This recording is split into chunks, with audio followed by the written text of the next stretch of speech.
নিজেদের রক্ত ঢেলে তরুণরা সুযোগ করে না দিলে দেশকে পচনের হাত থেকে রক্ষা করা যেত না বললেন প্রধান উপদেষ্টা। সবাইকে সঙ্গে নিয়ে কাজ করার ঘোষণা। তাদের প্রাণের ফলে আমরা একটা নতুন সুযোগ পেলাম। এই সুযোগ না আসলে আমাদের যে পচন ধরেছিল সে পচন থেকে আমাদের মুক্তির কোনো চিহ্ন দেখা যাচ্ছিল। যেন বলে যেতে পারি আমাদেরকে জীবনে এই দেশ আমাদেরকে একটা সুযোগ দিয়েছিল, আমরা সেই সুযোগ পূর্ণ ব্যবহার করেছি। ডক্টর ইউনূসকে সভাপতি ও স্নিগ্ধকে সম্পাদক করে জুলাই শহীদ স্মৃতি ফাউন্ডেশনের কমিটি গঠন। গণ অভ্যুত্থানের শহীদদের তালিকা তৈরি চলমান থাকায় 14 সেপ্টেম্বরের স্মরণ সভায় স্থগিত। তালিকাটি আরও চূড়ান্ত হলে এই তালিকার উপর ভিত্তি করে আমরা শহীদদের স্মরণ সভাটি আয়োজন করব। আমরা যেন শহীদ পরিবারকে প্রাপ্য সম্মানটা দিতে পারি, সেই সাপোর্টটা দিতে পারি এবং যারা আহত আছেন তাদেরকে লং টার্মের চিকিৎসা দিতে পারি, সেজন্য এই ফাউন্ডেশনটা করা। দেখছিলেন প্রধান শিরোনাম। রাতের সময় সঙ্গে আছি আমি গোলাম রাব্বি। এবার অন্যান্য শীর্ষ সংবাদ। দুদককে রাজনৈতিক প্রভাব এবং আমলাতন্ত্র মুক্ত করাই চ্যালেঞ্জ বলছেন সংস্কার কমিটির প্রধান ডক্টর ইফতেখারুজ্জামান। ইসি নিয়োগে আইন পরিবর্তনের পরামর্শ বদিউলের। সংস্কারের পাশাপাশি দ্রুত নির্বাচন চায় বিএনপি। অন্তর্বর্তী সরকারকে পদক্ষেপ নেওয়ার তাগিদ মির্জা ফখরুলের। অর্জিত স্বাধীনতা ধরে রাখতে সবাইকে সজাগ থাকার আহ্বান। ছাত্রদল নেতা হত্যা মামলায় সাবেক ডিএমপি কমিশনার আসাদুজ্জামান মিয়া 7 দিন রিমান্ডে। ইনু, মেনন, পলক ও মামুন কারাগারে। ভারতে পালানোর সময় আটক সাবেক এমপি ফজলে করিম। কখনো খোলা কখনো বন্ধ গাজীপুর সাভারের পোশাক কারখানা। 5,000 কোটি টাকা ক্ষতির দাবি ব্যবসায়ীদের। ঝুট ব্যবসার দ্বন্দ্বের শিকার কর্মীরা বললেন সচিব।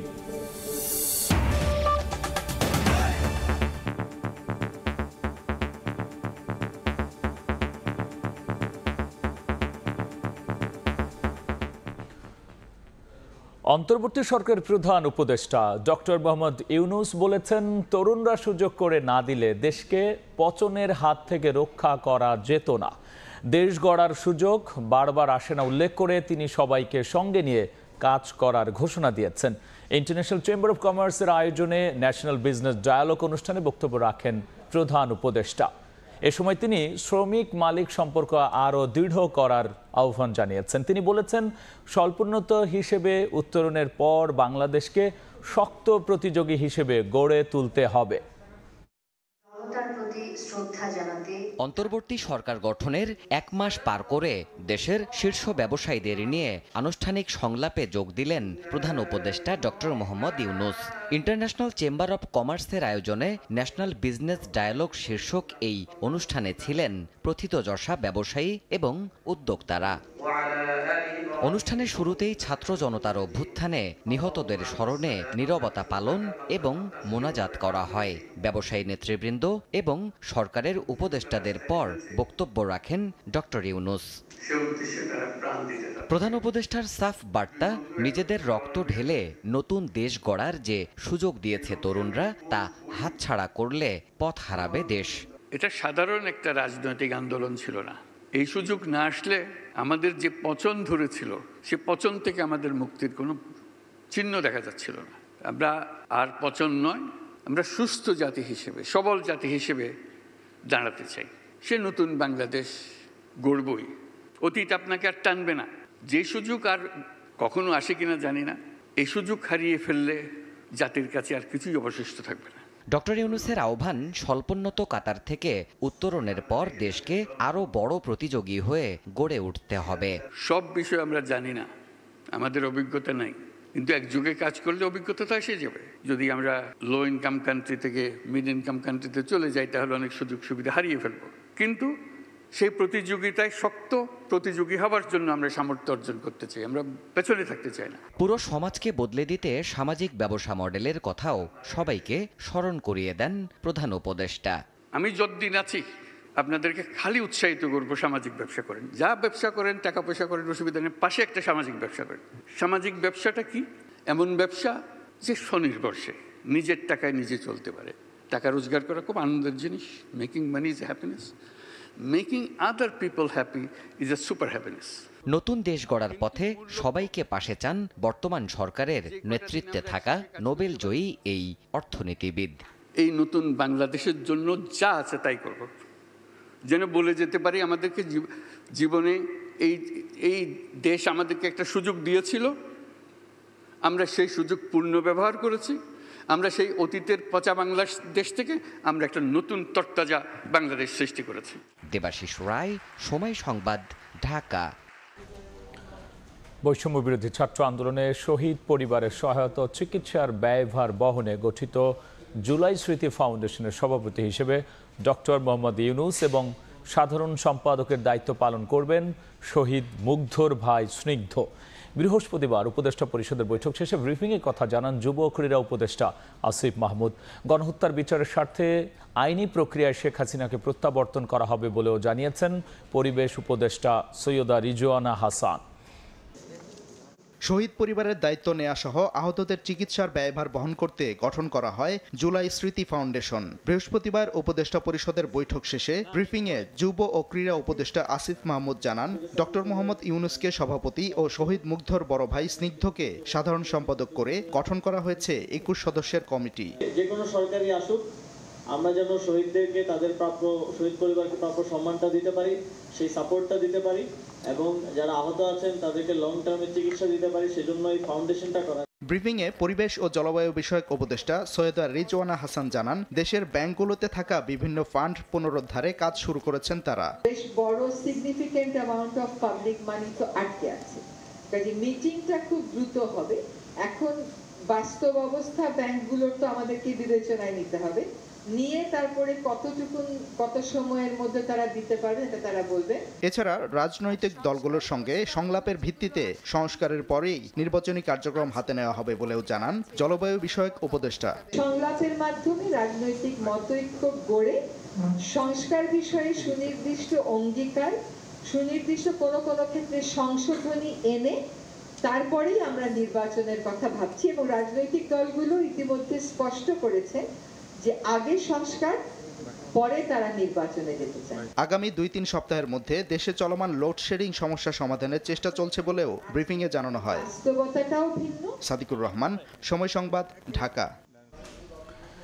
ছাত্র জনতার আন্দোলনে নিহতদের মধ্যে এ পর্যন্ত 728 শহীদের তালিকা তৈরি করেছে স্বাস্থ্য মন্ত্রণালয়। বিকেলে সচিবালয় ব্রিফিংয়ে তথ্য জানিয়েছেন তথ্য সম্প্রচার উপদেষ্টা নাহিদ ইসলাম। শহীদদের তালিকা তৈরির কাজ চলমান থাকায় আগামী 14 সেপ্টেম্বরের স্মরণ সভা স্থগিত করা হয়েছে বলেও জানিয়েছেন তিনি। অন্তর্বর্তীকালীন সরকারের তথ্য ও সম্প্রচার মন্ত্রণালয়ের উপদেষ্টা হিসেবে সরকারের 1 মাসে মন্ত্রণালয়ের নেয়া বিভিন্ন উদ্যোগ এবং আগামী 100 দিনের কর্মপরিকল্পনা তুলে ধরেন উপদেষ্টা মোহাম্মদ নাহিদ ইসলাম। নেওয়া হয়েছে বা কথা বলারও কেউ ছিল না। এ সময় তিনি জানান, বিগত সরকারের সময়ে এই মন্ত্রণালয়ে চুক্তিভিত্তিক বিভিন্ন নিয়োগ বাতিল সহ বেশ কিছু ইতিবাচক উদ্যোগ নিয়েছে সরকার। 100 দিনের মধ্যে গণমাধ্যম কর্মী আইন ও সম্প্রচার আইন প্রণয়ন সহ একটি স্বাধীন গণমাধ্যম কমিশন গঠনের উদ্যোগ নেয়ার কথাও জানান তিনি। বিভিন্ন কর্মকর্তা যাদের বিরুদ্ধে অভিযোগ রয়েছে অদক্ষতা বা দুর্নীতি, প্রমাণের ভিত্তিতে তাদের বিরুদ্ধে আইনি ব্যবস্থাও নেওয়া হবে। মূলত আমরা যে আইন এবং নীতিমালা সেখানে বেশি গুরুত্ব দিচ্ছি। সাইবার সিকিউরিটি অ্যাক্টের থেকে আমরা কিন্তু আরও আগেই এটা আমাদের মন্ত্রণালয় থেকে সুপারিশ জানিয়েছি আইন মন্ত্রণালয়ের কাছে। আমাদের প্রিন্সিপাল হচ্ছে আন্তর্জাতিক মানবাধিকার আইনের সাথে সাংঘর্ষিক বা গণমাধ্যমের বাক স্বাধীনতার সাথে সাংঘর্ষিক কোনো আইন আমরা রাখবো না। ছাত্র জনতার আন্দোলন ঘিরে নিহতদের তালিকা প্রণয়ন সম্পূর্ণ না হওয়ায় তাদের স্মরণে 14 সেপ্টেম্বরের অনুষ্ঠানটি স্থগিত করা হয়েছে। 14 তারিখে স্মরণ সভাটি করা হচ্ছে না, মূলত তালিকাটি আরও চূড়ান্ত হলে আয়োজন করব। যথেষ্ট প্রমাণ না থাকলে যে কোনো ব্যক্তির বিরুদ্ধে হত্যা মামলা দায়ের না করতে সুস্পষ্ট নির্দেশ দেওয়া হয়েছে। এছাড়া বিএনপি সহ বিভিন্ন রাজনৈতিক দলের লোকজন চাঁদাবাজির সঙ্গে জড়িত থাকায় এ ব্যাপারে ব্যবস্থা নিতে পুলিশকে নির্দেশ দেওয়া হয়েছে বলেও প্রশ্নের জবাবে জানান তথ্য ও সম্প্রচার উপদেষ্টা। যে প্রশাসনের যে স্থবিরতাটি সেটি আসলে কেটে যাবে। প্রসূন আশিস, সময় সংবাদ, ঢাকা। রাজনৈতিক প্রভাব এবং আমলাতন্ত্রের কাছে জিম্মি দুর্নীতি দমন কমিশন, এ থেকে সংস্থাটি মুক্ত করাই চ্যালেঞ্জ হবে বলে জানিয়েছেন দুদক সংস্কার কমিটির প্রধান ইফতেখারুজ্জামান।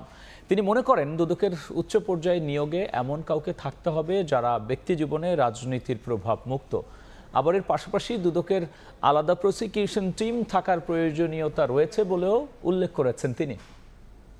শ্রদ্ধা জানাচ্ছি।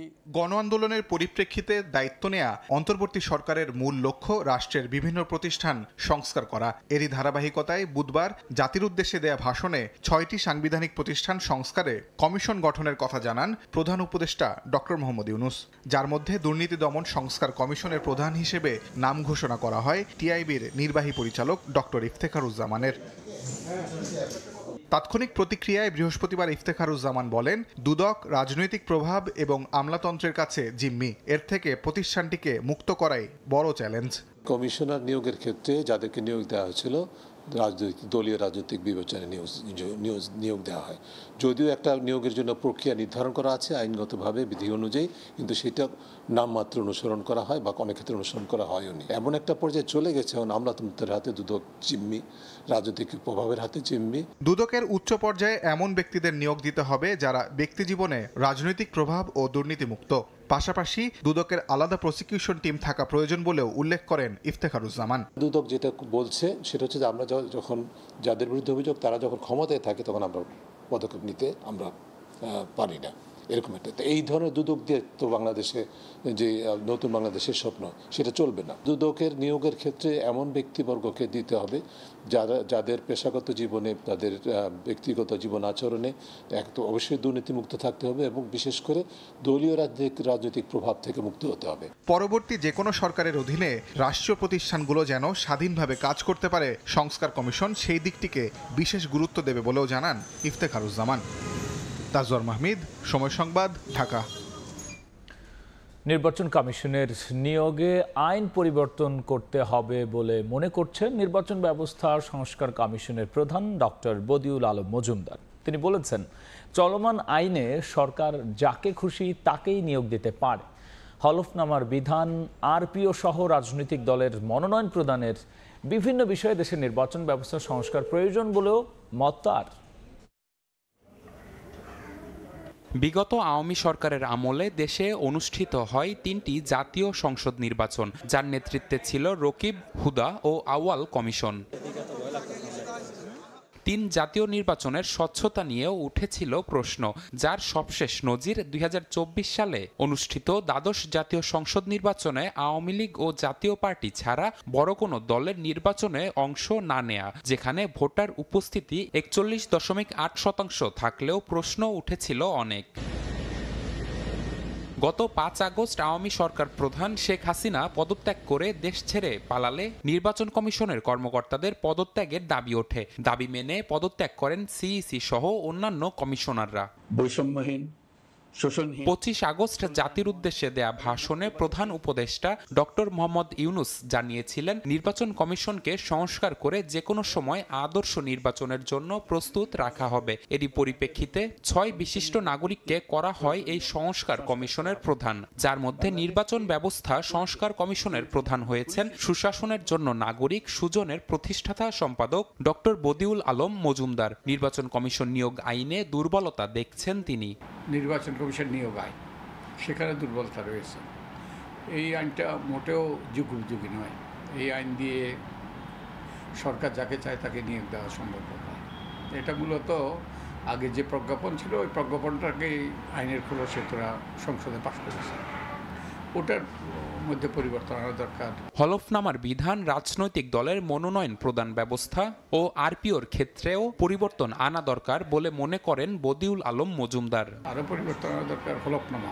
রাজনৈতিক দলের তাদের গঠনতন্ত্রে আইনেও সহযোগী সংগঠনের কোনো বিধান থাকতে পারবে না। এটা আইনে অন্তর্ভুক্ত করা হয়েছে রাজনৈতিক দলের সাথে আলাপ আলোচনার ভিত্তিতে, একটা ঐক্যমতের ভিত্তিতে। কিন্তু রাজনৈতিক দলগুলো আইনের আক্ষরিকভাবে আইন মেনেছে, কিন্তু আইনের উদ্দেশ্য যেটা সেটা মানে না। রাজনৈতিক দলগুলো তাদের যে কেন্দ্রীয় মনোনয়ন বোর্ড থাকে সে প্যানেল থেকে মনোনয়ন দেবে, তো সেটা ছিল অরিজিনাল আইনে। কিন্তু পরবর্তীতে যখন সংশোধন অনুমোদন করা হয় তখন ওইটা আইনের ভাষা বাদ দিয়ে প্যানেল থেকে আর নয়, সেখানে পরিবর্তন আনা দরকার। ভোটার তালিকায় নারীর সংখ্যা কম থাকার কারণ হিসাবে বাড়ি বাড়ি গিয়ে নাম সংগ্রহ করা হয়নি বলে মনে করেন তিনি। এ বিষয়ে সংস্কার করা প্রয়োজন বলে মত তার। শুরু হয়নি। নিবিড় সাহা, সময় সংবাদ, ঢাকা। অভ্যুত্থানের মাধ্যমে গঠিত বিপ্লবী সরকারের সংবিধান পুনর্লিখন ও সংশোধনের এখতিয়ার রয়েছে, এমনটি মনে করেন রাষ্ট্রের সর্বোচ্চ আইন কর্মকর্তা। স্বৈরাচার হওয়ার পথ বন্ধে ৭০ অনুচ্ছেদ বাতিলেরও পরামর্শ তার। বিচার বিভাগকে নির্বাহী বিভাগের প্রভাব মুক্ত রাখতে নানা পদক্ষেপ নেওয়ার পরামর্শ অ্যাটর্নি জেনারেলের। ছাত্র জনতার গণবিপ্লবে গঠিত হয় অন্তর্বর্তী সরকার, যে সরকারের কাঁধে দায়িত্ব রাষ্ট্র সংস্কারের। এক মাসে জনপ্রশাসনের শৃঙ্খলা ফেরাতে নেওয়া হয় নানা উদ্যোগ। বুধবার সাংবিধানিক প্রতিষ্ঠানগুলো সংস্কারে গঠিত হয় ৬টি কমিশন। এর মধ্যে বিচার বিভাগ ও সংবিধান সংস্কার কমিশনের দিকেই সবার নজর, কারণ এ দুটি বিভাগ সংস্কার করতে দরকার পড়বে সংবিধান সংশোধনের। বাংলাদেশ সুপ্রিম কোর্টের কাছে অ্যাটর্নি জেনারেলের কাছে প্রশ্ন ছিল সংসদ ছাড়া অন্তর্বর্তী সরকারের সংবিধান সংস্কারের ইখতিয়ার আছে কি না। বাংলাদেশ সুপ্রিম কোর্টের আপিল বিভাগ ১০৬ অনুচ্ছেদ অনুসারে ওপিনিয়ন দিয়েছেন যে দেশের প্রধানমন্ত্রী পালিয়ে গেছেন, নাই পার্লামেন্ট মেম্বারদেরকে খুঁজে পাওয়া যাচ্ছে না, প্রজাতন্ত্রের নাগরিকরা অরক্ষিত থাকতে পারেন না, সব ব্যবস্থা কলাপস করতে পারে না, সুতরাং ইন্টারিম গভর্নমেন্ট যেটা ফলো করা হয়েছে সেই ইন্টারিম গভর্নমেন্ট বৈধ। বিপ্লবোত্তর একটি সরকারে যদি মনে করেন সেই সরকার সংবিধানকে নতুন করে ঢেলে সাজাবেন, সেখানে কাস্টমারি প্র্যাকটিসগুলো আসবে। সংবিধানের ৪৮-এর ৩ অনুচ্ছেদ অনুযায়ী রাষ্ট্রপতির ক্ষমতা দুটি, একটি প্রধানমন্ত্রী ও আরেকটি প্রধান বিচারপতি নিয়োগ। এর বাইরে অন্য দায়িত্ব পালনে প্রধানমন্ত্রীর পরামর্শ অনুযায়ী চলতে হয় রাষ্ট্রপতিকে। আর সংবিধানের ৭০ অনুচ্ছেদে বলা হয়েছে, সংসদে দলের বাইরে গিয়ে ভোট দিলেই হারাতে হবে সংসদ সদস্য পদ। রাষ্ট্রের সর্বোচ্চ আইন কর্মকর্তা বলছেন, রাষ্ট্রপতি ও প্রধানমন্ত্রীর ক্ষমতার ভারসাম্য আনতে এবং ভবিষ্যতে একক কোনো ব্যক্তি আর যেন স্বৈরাচার হয়ে উঠতে না পারে, সেজন্য দরকার সংবিধানের সংশোধনী। সংবিধানে রাষ্ট্রপতির ক্ষমতাটা খুবই ন্যূনতম, সিরিমোনিয়াল, জাস্ট কিছু করার নাই, বসে আছেন, সই দিতে হবে, ওনাকে সামনে রেখে করা হয়। কার্যত বাংলাদেশের আইন বিভাগ, শাসন বিভাগ, বিচার বিভাগ একক ব্যক্তির নিয়ন্ত্রণে চলে গিয়েছিল এই ৭০ অনুচ্ছেদের কারণে। এগুলো সংবিধান সংস্কার কমিটি যারা আছেন ওনারা দেখবেন। ১৭ বছর আগে কাগজে কলমে বিচার বিভাগ স্বাধীন হলেও অধস্তন আদালতের বিচারকদের বদলি, পদোন্নতি সহ প্রশাসনিক নানা বিষয় এখনও রয়েছে নির্বাহী বিভাগের হাতে। এছাড়া উচ্চ আদালতের বিচারক নিয়োগেও নেই সুনির্দিষ্ট নীতিমালা। অ্যাটর্নি জেনারেল বলছেন, বিচার বিভাগকে কেউ যেন রাজনীতির হাতিয়ার হিসেবে ব্যবহার করতে না পারে, সে বিষয়ে পদক্ষেপ নেবে সংস্কার কমিশন। আফজাল হোসেন, সময় সংবাদ, ঢাকা। রাতের সময় আরও থাকছে। একদিনের বৃষ্টিতে পানির নিচে কক্সবাজার নগরীর বিভিন্ন এলাকা, চরম দুর্ভোগে পর্যটক সহ স্থানীয়রা। টেকনাফ উখিয়ার অর্ধশত গ্রাম ক্লাব সংস্কারের পাশাপাশি দ্রুত নির্বাচন চায় বিএনপি। নির্বাচিত জনপ্রতিনিধিদের হাতে ক্ষমতা হস্তান্তরে অন্তর্বর্তী সরকারকে পদক্ষেপ নেওয়ার তাগিদ দিয়েছেন দলটির মহাসচিব মির্জা ফখরুল ইসলাম আলমগীর। ছাত্র জনতার অভ্যুত্থানের মাধ্যমে অর্জিত নতুন স্বাধীনতা ধরে রাখতে সবাইকে সজাগ থাকার আহ্বান জানিয়েছেন তিনি। নয়াপল্টনে বিএনপি কেন্দ্রীয় কার্যালয়ে সংবাদ সম্মেলনে মির্জা ফখরুল এই আহ্বান জানান। শেখ হাসিনা সরকারের পতনের পর আগামী ১৫ সেপ্টেম্বর প্রথমবারের মতো পালিত হচ্ছে আন্তর্জাতিক গণতন্ত্র দিবস। দিবসটি এবার গুরুত্বের সঙ্গে পালনের উদ্যোগ নিয়েছে বিএনপি। বৃহস্পতিবার নয়াপল্টনে বিএনপির কেন্দ্রীয় কার্যালয়ে এ বিষয়ে সংবাদ সম্মেলন করেন দলের মহাসচিব মির্জা ফখরুল ইসলাম আলমগীর। এ সময় আন্তর্জাতিক গণতন্ত্র দিবসকে প্রাতিষ্ঠানিক রূপ দিতে ১৪ ও ১৫ সেপ্টেম্বর দুদিনের দলীয় কর্মসূচি ঘোষণা করেন তিনি। গণতন্ত্রকে প্রাতিষ্ঠানিক রূপ দেওয়ার জন্য আমরা এটাকে গুরুত্ব সহকারে পালন করতে চাই। ১৪ তারিখে আমাদের ৩:৩০ বিকাল ৩:৩০ শহীদ মিনারে একটি সমাবেশ অনুষ্ঠিত হবে। ১৫ তারিখে আমরা কেন্দ্রীয় অফিসের সামনে অর্থাৎ নয়াপল্টনের এখানে আমরা একটা সমাবেশ করব। সমাবেশটা হচ্ছে গণতন্ত্রকে প্রাতিষ্ঠানিক রূপ দেওয়ার সমাবেশ। সংবিধান সংস্কারে অন্তর্বর্তী সরকারকে প্রয়োজনীয় সময় দেয়া হবে জানিয়ে বিএনপি মহাসচিব বলেন, সংস্কারের ক্ষেত্রে জনগণের প্রত্যাশাকে মূল্যায়ন করতে হবে। এছাড়াও জনগণের শাসন প্রতিষ্ঠায় দ্রুত সময়ের মধ্যে নির্বাচিত জনপ্রতিনিধিদের হাতে ক্ষমতা হস্তান্তরের পদক্ষেপ নেয়ার আহ্বান জানান তিনি। অতি দ্রুত যেন এই সংস্কারের কাজগুলো শেষ করা হয়, করে মূল যে বিষয়টা রয়েছে গণতন্ত্রের জন্যে জনগণের প্রতিনিধিদের শাসন, তাদের পরিচালনা, তাদের শাসন, জনগণের নির্বাচিত পার্লামেন্ট দিয়ে দেশ চলবে, সেই বিষয়টা যেন আপনার অবশ্যই দ্রুততার সঙ্গে আপনার সমাপ্ত হয়। এ সময় বিএনপি চেয়ারপারসন বেগম খালেদা জিয়ার শারীরিক অবস্থা নিয়ে ব্রিফ করেন তার ব্যক্তিগত চিকিৎসক ডাক্তার AJM জাহিদ হোসেন। জানান উন্নত চিকিৎসার জন্য বিএনপি চেয়ারপারসনের শারীরিক অবস্থা পর্যালোচনা করে প্রয়োজনীয় ব্যবস্থা নেওয়া হবে। একজনকে বাইরে নিতে হলে শারীরিক সুস্থতা প্রয়োজন, প্লেনে উঠতে হলে নেগেটিভ প্রেসার সহ্য করার মতো সুস্থতা থাকতে হয়। মেডিকেল বোর্ড সে বিষয়গুলো বিবেচনায় নিয়ে দেশি বিদেশি সদস্যরা আলোচনা করছেন। এ সময় ডাক্তার জাহিদ অভিযোগ করেন বিগত সরকার বেগম জিয়াকে জেলে রেখে প্রয়োজনীয় চিকিৎসা প্রদানে অবহেলা করেছে। দিন মোহাম্মদ সাব্বির, সময় সংবাদ, ঢাকা। ছাত্র জনতার অভ্যুত্থানের পর দুষ্কৃতিকারীরা নাজুক আইন শৃঙ্খলা পরিস্থিতির সুযোগ নেয়ার চেষ্টা করছে জানিয়ে ব্যবসায়ী নেতারা বলেছেন শিল্পাঞ্চলে সার্বক্ষণিক যৌথ বাহিনীর উপস্থিতি নিশ্চিত করতে হবে। বিকেলে হোটেল ইন্টারকন্টিনেন্টালে ইন্টারন্যাশনাল চেম্বার অব কমার্স আয়োজিত ন্যাশনাল বিজনেস ডায়ালগে ব্যবসায়ীরা জানান অভ্যুত্থান পরবর্তী 100 কারখানায় ভাঙচুর এবং 200-এর বেশি কারখানা বন্ধ রাখায় ক্ষতি হতে পারে অন্তত 5,000 কোটি টাকার। ছাত্র জনতার অভ্যুত্থানের পরবর্তী সময় থেকে দেশে আইন শৃঙ্খলা বাহিনীর একটি বড় অংশ শূন্যতা সৃষ্টি হয়েছে। এই সুযোগে কিছু দুষ্কৃতিকারী দেশে বিশৃঙ্খলা সৃষ্টির প্রচেষ্টা চালাচ্ছে, যার একটি বড় প্রভাব পড়েছে রপ্তানি সহ সকল শিল্প কারখানার উপরে। দুষ্কৃতিকারীদের হামলার কারণে এ যাবৎ প্রায় আনুমানিক 100টি শিল্প ক্ষতিগ্রস্ত হয়েছে এবং অবস্থা বেগতিক দেখে 200-এর অধিক কারখানা বন্ধ রাখতে হয়েছে। আমরা অবিলম্বে সকল শিল্পাঞ্চলে যৌথ বাহিনীর অধিকতর উপস্থিত সার্বক্ষণিকভাবে নিশ্চিত করার জন্য আপনার কাছে অনুরোধ জানাচ্ছি। আবারও কেউ ফ্যাসিস্ট হলে তাকেও দেশ ছাড়া করা হবে। টাঙ্গাইলে এক মত বিনিময় সভায় অংশ নিয়ে এমন হুঁশিয়ারি দিয়েছেন বৈষম্য বিরোধী ছাত্র আন্দোলনের সমন্বয়ক সার্জিস আলম। কক্সবাজারে আলাদা সভায় অংশ নিয়ে হাসনাত আবদুল্লাহ বলেছেন বিভাজনের রাজনীতিতে পা দিলে রাষ্ট্র পুনর্গঠনের স্বপ্ন কখনো বাস্তবায়ন হবে না।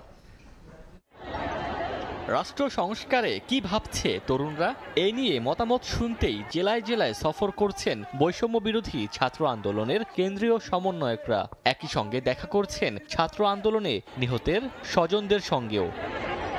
ধারাবাহিক কর্মসূচির অংশ হিসেবে বৃহস্পতিবার টাঙ্গাইলে যান সমন্বয়ক সার্জিস আলম। শহরের শহীদ স্মৃতি পৌর উদ্যানে আয়োজিত মত বিনিময় সভায় দেয়া বক্তব্যে তুলে ধরেন বিগত সরকারের বিভিন্ন অপকর্মের দিকগুলো। বলেন আবারও কেউ ফ্যাসিস্ট হলে প্রয়োজনে তাকেও দেশ ছাড়া করা হবে। পুরো বাংলাদেশে বিগত 16 বছরে ফ্যাসিস্ট হাসিনা সবচেয়ে বড় যে ক্ষতিটি করেছে সেটি হচ্ছে তিনি তার আওয়ামী লীগকে শুধু ফ্যাসিস্ট বানায়নি, সে তার বাংলাদেশকে শুধু ফ্যাসিস্ট বানায়নি, সে ফ্যাসিস্ট বানিয়েছে আমাদের প্রত্যেকটি মানুষকে। একই দিন কক্সবাজার গ্রন্থাগার মিলনায়তনে আন্দোলনে নিহতের স্বজনদের সঙ্গে দেখা করেন আরেক সমন্বয়ক হাসনাত আবদুল্লাহ। বিভাজনের রাজনীতিতে পা দিলে রাষ্ট্র পুনর্গঠনের স্বপ্ন বাস্তবায়ন হবে না উল্লেখ করে দেশ সংস্কারে সবার সহযোগিতা চান এই সমন্বয়ক। আমাদের এই রাষ্ট্র পুনর্গঠনের জন্য প্রশাসনের সহায়তা প্রয়োজন, আমাদের পুলিশের সহায়তা প্রয়োজন, ডাক্তারদের সহায়তা প্রয়োজন। আমরা ছাত্র নাগরিক এখানে যারা রয়েছি আমাদেরকে সচেতন থাকতে হবে। আমরা যখন প্রশাসনের সাথে কথা বলবো, আমরা যখন প্রশাসনের কাছে আমাদের চাহিদা বলবো, প্রশাসনের কাছে যখন আমাদের প্রত্যাশা ব্যক্ত করব, সেই বলার ধরনটি যেন আমাদের কখনোই এমন মনে না হয় আমরা তাদেরকে চাপ প্রয়োগ করছি। আমরা সহযোগিতার টোনে কথা বলবো, আমরা কখনোই বাধ্যতামূলক টোনে কোনো কথা বলবো না। কেন্দ্রীয় পরিষদের অন্য সদস্যরা সভা সমাবেশ করেন চাঁদপুর, জামালপুর ও নীলফামারীতে। ছাত্র আন্দোলনে নিহতদের পরিবারের সঙ্গেও দেখা করেন তারা। এদিকে বগুড়ায় বৈষম্য বিরোধী ছাত্র আন্দোলনের একাংশের বাধার মুখে পণ্ড হয়ে যায় কেন্দ্রীয় সমন্বয়কদের ছাত্র জনসভার মতবিনিময় সভা। ওমর ফারুক, সময় সংবাদ। বিচারের জন্য ট্রাইব্যুনালকে উপযোগী করতে চলছে তোড়জোড়। বৃহস্পতিবার হাজতখানা সহ বিভিন্ন অবকাঠামো ঘুরে দেখেন chief prosecutor advocate Tajul Islam. Awami League সরকারের আমলে নিয়োগ পাওয়া প্রসিকিউটররা কক্ষ তালাবদ্ধ করে চলে যাওয়ায় আগের মামলার গুরুত্বপূর্ণ নথি পাওয়া নিয়ে শঙ্কার কথা জানিয়েছেন বর্তমান প্রসিকিউটররা। চিফ প্রসিকিউটর জানান দ্রুত বিচারক নিয়োগ এবং অবকাঠামোগত উন্নয়নে নজর দেওয়া উচিত এই অন্তর্বর্তী সরকারের। দায়িত্ব নেওয়ার পর প্রথমবারের মতো আন্তর্জাতিক অপরাধ ট্রাইব্যুনালের প্রশাসনিক ভবন ঘুরে দেখলেন প্রসিকিউটররা। আসামি রাখার স্থান, হাজতখানা থেকে শুরু করে আসামির পরিবারের বসার স্থান সহ যাবতীয় বিষয় পর্যবেক্ষণ করেন তারা। কেননা ছাত্র জনতার উপর চালানো গণহত্যার বিচার হবে এখানে, আসামিরাও একসময়ের প্রভাবশালী ব্যক্তি। একতলা টিনশেড ভবনের এই ট্রাইব্যুনালের দিকেই থাকবে মানুষের নজর। আসতে পারেন দেশি বিদেশি পর্যবেক্ষকরা, সে কারণে অবকাঠামোগত উন্নয়নে তোড়জোড় প্রসিকিউশনের। সামগ্রিক পরিস্থিতি দেখে হতাশার কথা জানালেন চিফ প্রসিকিউটর। এটা একটা মানসম্মত আন্তর্জাতিক অপরাধ ট্রাইব্যুনাল হিসাবে এটা ব্যবহারযোগ্য নয়। এজলাস কক্ষটাও যেটা করা হয়েছে, এটার যে অবস্থা, ভেতরে অসম্ভব রকমের চিপা রাস্তা দিয়ে, চিপা গলি দিয়ে এখানে ঢুকতে হয়। তো এই ট্রাইব্যুনালে বিচার কার্য পর্যবেক্ষণের জন্য যদি কোনো বিদেশি আসেন, তারা আসলে অবাক হবেন যে এটা কি করে একটা আন্তর্জাতিক ট্রাইব্যুনাল, আন্তর্জাতিক স্ট্যান্ডার্ডের একটা ট্রাইব্যুনাল এখানে হতে পারে। অবিলম্বে ট্রাইব্যুনালকে আন্তর্জাতিক মানসম্মত করতে সংস্কারের দাবিও জানান তিনি। আগের যে বিল্ডিংটা আছে সেটা খুব দ্রুত যদি মেরামত করে সেখানে ট্রান্সফার করা যায়, সেটা করা যেতে পারে। আদারওয়াইজ এই টিন শেডের মধ্যে এই বিচারটা করলে এটা আসলে খুব বেশি সুবিধাজনক ব্যাপার হবে না। পুরাতন ট্রাইব্যুনাল ভবন ঝুঁকিপূর্ণ হওয়ায় কয়েক বছর আগে টিনশেড এই ভবনে চলে আসছে বিচার কাজ। ছাত্র জনতার গণ অভ্যুত্থানে যাদেরকে হত্যা করা হয়েছে, গণহত্যা চালানো হয়েছে, তাদেরকে বিচারের জন্য আন্তর্জাতিক অপরাধ ট্রাইব্যুনাল প্রস্তুত করা হচ্ছে। কিন্তু আন্তর্জাতিক অপরাধ ট্রাইব্যুনালটি এখন যে অবস্থায় রয়েছে, আপনারা দেখতে পাচ্ছেন যে সরু একটি পথ, এই পথ দিয়েই আসামিদেরকে বিচারকের সামনে নিয়ে যাওয়া হবে এবং এই পথ দিয়েই রাষ্ট্রপক্ষের আইনজীবীরা যেমন আসবেন, একই সঙ্গে আসামিপক্ষের আইনজীবীরা আসবেন, দেশি বিদেশি পর্যবেক্ষক যারা, তারাও কিন্তু এই বিচার পর্যবেক্ষণে আসবেন, এমনটি কিন্তু ধারণা করা হচ্ছে। কিন্তু আন্তর্জাতিক অপরাধ ট্রাইব্যুনালে এখন যে অবস্থানে রয়েছে, ঠিক টিনশেড একটি ভবন, একতলা বিশিষ্ট, এবং এই ভবনে যে ধরনের অবকাঠামোগত সুবিধা থাকা দরকার আন্তর্জাতিক মানের করার জন্য, বিচারটি যেন আন্তর্জাতিক মানের হয়, সেই ধরনের অবকাঠামো কিন্তু নেই। এই দেশে বিচার হবে যারা ছাত্র জনতার গণবিপ্লব রুখে দিতে গণহত্যা চালিয়েছিলেন তাদের। কিন্তু এসডাসের যে পরিবেশ এবং অবকাঠামোগত যেটি অবস্থা, খুব সুশৃঙ্খলভাবে করাটা কঠিন হয়ে যাবে বলে মনে করছেন ট্রাইব্যুনালের প্রসিকিউটররা। আফজাল হোসেন, সময় সংবাদ, ঢাকা। একদিনের বৃষ্টিতে পানির নিচে কক্সবাজার নগরীর বিভিন্ন এলাকায় চরম দুর্ভোগে পড়েছেন পর্যটক সহ স্থানীয়রা। একই সঙ্গে প্লাবিত হয়েছে টেকনাফ, উখিয়ার অন্তত অর্ধশত গ্রাম। বিস্তারিত জানাচ্ছেন সুজাউদ্দিন রুবেল। মৌসুমী বায়ুর প্রভাবে কক্সবাজারে ভারী বৃষ্টিপাত অব্যাহত রয়েছে। এই বৃষ্টিপাতের কারণে কক্সবাজারের যে হোটেল মোটেল জোন রয়েছে, সেই হোটেল মোটেল জোনের যে প্রধান সড়ক, সেই প্রধান সড়ক সহ অলিগলিতে এখন পানিতে তলিয়ে রয়েছে।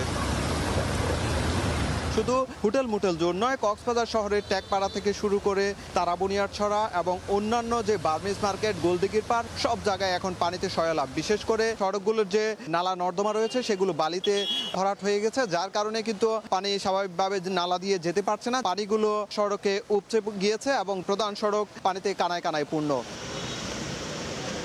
বিশেষ করে কক্সবাজার 4 শতাধিক যে হোটেল মোটেল রয়েছে এবং 2 শতাধিক রেস্টুরেন্ট রয়েছে, সেই রেস্টুরেন্টগুলোতে পর্যটকরা যারা এসেছেন তারা কিন্তু এখন অনেকটাই হোটেলের মধ্যে বন্দী অবস্থায় রয়েছে। অনেকে আবার বের হওয়ার চেষ্টা করছেন, কিন্তু পানির কারণে বের হতে পারছেন না। পর্যটকরা যেমন দুর্ভোগে পড়েছে, ঠিক তেমনি এখানে যে যানবাহনগুলো চলছে, সেই যানবাহনগুলো যাতায়াতের সময় বন্ধ হয়ে যাচ্ছে, যার কারণে যারা গাড়ি চালক রয়েছে তারাও দুর্ভোগে পড়েছেন। পাশাপাশি হোটেল মোটেল জোনের দুপাশে যে দোকানপাটগুলো রয়েছে, সেই দোকানপাটগুলোতেও পানি ঢুকেছে। অনেকে আবার ব্যবসা প্রতিষ্ঠান বন্ধ করে দিয়েছে, আবার অনেকে আমরা লক্ষ্য করছি যে পানি ঢুকেছে, সেই পানিগুলো পরিষ্কার করছে। ভারী বৃষ্টিপাত সেটি কিছুটা কমলেও এখন পর্যন্ত পাহাড় ধসের আশঙ্কা রয়েছে। কক্সবাজার জেলা প্রশাসন এরই মধ্যে কক্সবাজার শহর সহ যে 12টি ওয়ার্ড রয়েছে, সেই ওয়ার্ডগুলোতে মাইকিং শুরু করেছে। তারা মানুষজনকে যারা পাহাড়ের পাদদেশে ঝুঁকিপূর্ণ বসবাস করছে তাদেরকে নিরাপদে সরে যাওয়ার জন্য বলা হয়েছে। এছাড়াও আশ্রয়কেন্দ্র খোলা হয়েছে। সবকিছু মিলিয়ে পানিতে সড়ক তলিয়ে রয়েছে, সেজন্য মানুষ দুর্ভোগ পোহাচ্ছে। সুজাউদ্দিন রুবেল, সময় সংবাদ, কক্সবাজার। দেখছেন রাতের সময়। পাকিস্তানের বিপক্ষে ঐতিহাসিক সিরিজ জয়ের পর জাতীয় দলের ক্রিকেটারদের সঙ্গে সাক্ষাৎ করেছেন অন্তর্বর্তীকালীন সরকারের প্রধান উপদেষ্টা ডক্টর মোহাম্মদ ইউনূস। এ সময় উপস্থিত ছিলেন বিসিবির নতুন সভাপতি ফারুক আহমেদ ও পরিচালক নাজমুল আবেদিন ফাহিম। অন্তর্বর্তীকালীন সরকারের প্রধানের সঙ্গে সাক্ষাতের আগে অবশ্য নিয়মিত অনুশীলন বাদ দেননি ক্রিকেটাররা। সকাল 9টা থেকে দুপুর 12টা পর্যন্ত মিরপুরে ব্যাটিং বোলিং অনুশীলন করেন শান্ত, মুশফিক, মিরাজ, মমিনুলরা। এরপর বোর্ড থেকে কোস্টার বাসে করে যান প্রধান উপদেষ্টার কার্যালয়ে। এ সময় হাস্যোজ্জ্বল ছিলেন সবাই। বাংলাদেশ পাকিস্তান টেস্ট সিরিজের ট্রফি নিয়ে সামনের আসনে ছিলেন অধিনায়ক শান্ত। তবে এ বহরে ছিলেন না আলোচিত সাকিব আল হাসান। দেশে না ফেরায় 15 সদস্যের দল যায় ডক্টর ইউনূসের সঙ্গে সাক্ষাতে। একই গাড়িতে ছিলেন দলের ম্যানেজার রাবিদ ইমাম, আলাদা গাড়িতে যান বোর্ড সভাপতি ফারুক আহমেদ, পরিচালক নাজমুল আবেদিন ফাহিম ও প্রধান নির্বাহী নিজামুদ্দিন চৌধুরী সুজন। সভাকক্ষে ক্রিকেটারদের সঙ্গে কথা বলেন প্রধান উপদেষ্টা। একে একে সবার সঙ্গে করমর্দন করেন। ক্রিকেটারদের পক্ষ থেকে অনুভূতি প্রকাশ করেন অধিনায়ক নাজমুল হোসেন। প্রত্যেকটা প্লেয়ার খুবই আনন্দিত, খুবই এক্সাইটেড, এখানে আসার পরে খুবই খুশি, এবং আমি আশা করি যে এই সময়টা আমাদেরকে ভবিষ্যতে আরো অনুপ্রাণিত করবে, আমাদেরকে ভালো খেলার জন্য আরো অনেক উৎসাহ যোগাবে। এরপর ক্রিকেটারদের উদ্দেশ্যে বক্তব্য রাখেন মোহাম্মদ ইউনুস। তোমরা যে আজকে একটু উল্লাস করে দিলে, এই শক্তিটা তো জাতির শক্তি, কিন্তু সেই জাতির শক্তিটাকে প্রয়োগ করা, আহরণ করা, তারপরে আরো উচ্চ ধাপে নিয়ে যাওয়া, সেটাই হলো। সাক্ষাৎ পর্ব শেষ হয় আনুষ্ঠানিক ফটো সেশনের মধ্য দিয়ে। তারেক হাসান শিমুল, সময় সংবাদ, ঢাকা। ক্রীড়া পরিষদের বরাদ্দকৃত দোকান ভাড়ার বাড়তি টাকা কোথায় যায় তা খতিয়ে দেখবেন যুব ক্রীড়া উপদেষ্টা। সময় সংবাদে এনএসসির দোকান নিয়ে দুর্নীতির খবর প্রকাশের পর সরেজমিনে বঙ্গবন্ধু স্টেডিয়াম পরিদর্শন শেষে সময় সংবাদে এই কথা জানিয়েছেন আসিফ মাহমুদ সজীব ভূঁইয়া। সরকারি সম্পত্তি নিয়ে ৯/৬ একজনের নামে বরাদ্দ, তো দোকানের মালিকানায় অন্য কেউ। গেল 30 আগস্ট ক্রীড়া পরিষদের এই দুর্নীতির খবর উঠে আসে সময় সংবাদের অনুসন্ধানে। আলোচিত ওই সংবাদে নড়ে চড়ে বসে দেশের ক্রীড়াঙ্গন। এবার সরেজমিনে তার খোঁজ নিতে বঙ্গবন্ধু স্টেডিয়াম পরিদর্শনে উপদেষ্টা। প্রাথমিক তদন্তে দুর্নীতির গন্ধ পেয়েছে মন্ত্রণালয়। দায়িত্ব থেকে অপসারণ করা হয়েছে ক্রীড়া উপদেষ্টার একান্ত সচিবকে। তবে এখানেই থেমে না থেকে পুরো সিন্ডিকেটের মূলোৎপাটন করতে চান ক্রীড়া উপদেষ্টা।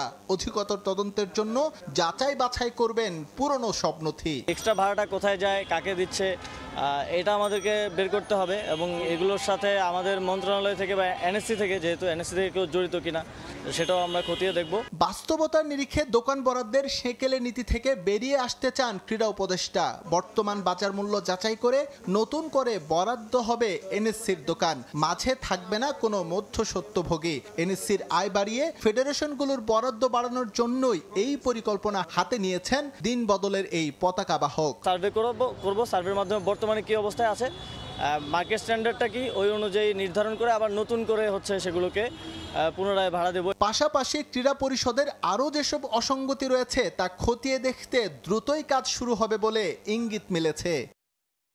এস এম ইকবাল, সময় সংবাদ, ঢাকা। এ পর্যায়ে শীর্ষ সংবাদ জানিয়ে দিচ্ছে আরও একবার। তরুণরা সুযোগ করে না দিলে দেশকে পচনের হাত থেকে রক্ষা করা যেত না, বললেন প্রধান উপদেষ্টা। ডক্টর ইউনূসকে সভাপতি করে জুলাই শহীদ স্মৃতি ফাউন্ডেশনের কমিটি গঠন। কখনো খোলা কখনো বন্ধ গাজীপুর সাভারের পোশাক কারখানা। ৫,০০০ কোটি টাকা ক্ষতির দাবি ব্যবসায়ীদের। ঝুট ব্যবসার দ্বন্দ্বের শিকার কর্মীরা, বললেন সচিব। এবং সংস্কারের পাশাপাশি দ্রুত নির্বাচন চায় বিএনপি। অন্তর্বর্তী সরকারকে পদক্ষেপ নেওয়ার তাগিদ মির্জা ফখরুলের। অর্জিত স্বাধীনতা ধরে রাখতে সবাইকে সজাগ থাকার আহ্বান।